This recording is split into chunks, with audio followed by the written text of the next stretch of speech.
am Laura Bergen, and I am the Registration and Expo Director.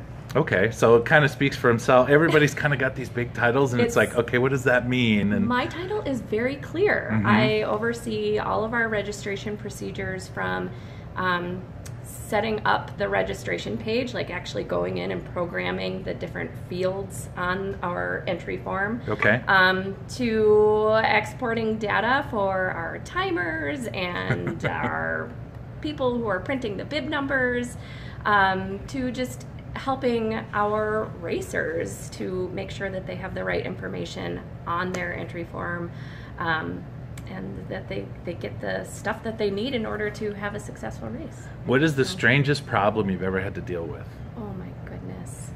There's got to be a few. That's a hard one, Chris. Okay. You know, there's a lot of different scenarios that arise. I'm having a hard time thinking of one Okay. at the top of my head, but Has anybody ever tried to run for somebody that, for lack of a better word, died? Like they try to sneak through as someone else? Oh gosh, I don't know about that. Usually if people are going to run as a bandit, they don't let us know.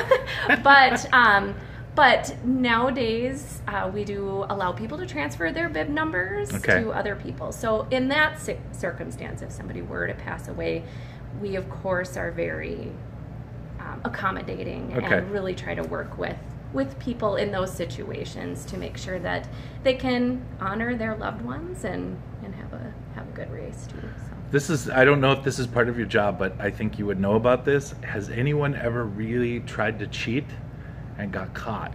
Like maybe cut across the Blue Bridge trying to get to the finish line and then cross the line, or something like that? You know, we've had some fishy results in the past, and usually those occur when somebody, for example, a woman might give their bib number to a man, and then that person crosses the finish line and they place really well in the women's division. They maybe have even beaten the first place woman, and we kind of know that, hey, this is a little fishy. So, you know, those calls are always kind of awkward because you have to call and ask the person, did you run with somebody else's number? And then you have to tell them that in the future, please don't do that, and in the meantime, we're going to disqualify you from the race. So they do get disqualified? Yes. Okay. Yep. We really strongly discourage people from running under somebody else's name. Okay. One, because it can throw off our results, but then also, if something were to happen to them out on the race course, say they had a bad race and they had to go to the hospital, it would be really hard to identify that person. Right. So it's also a safety issue, which I think a lot of people don't understand that. Yeah.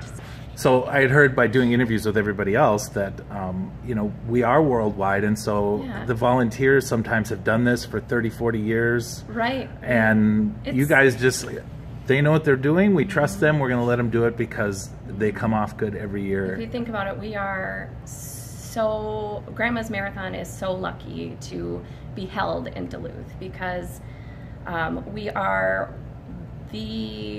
race is held in the smallest city of the top 20, and that's really lucky for us because our whole community comes out and embraces the event and makes it their own. So it's almost become like the 4th of July.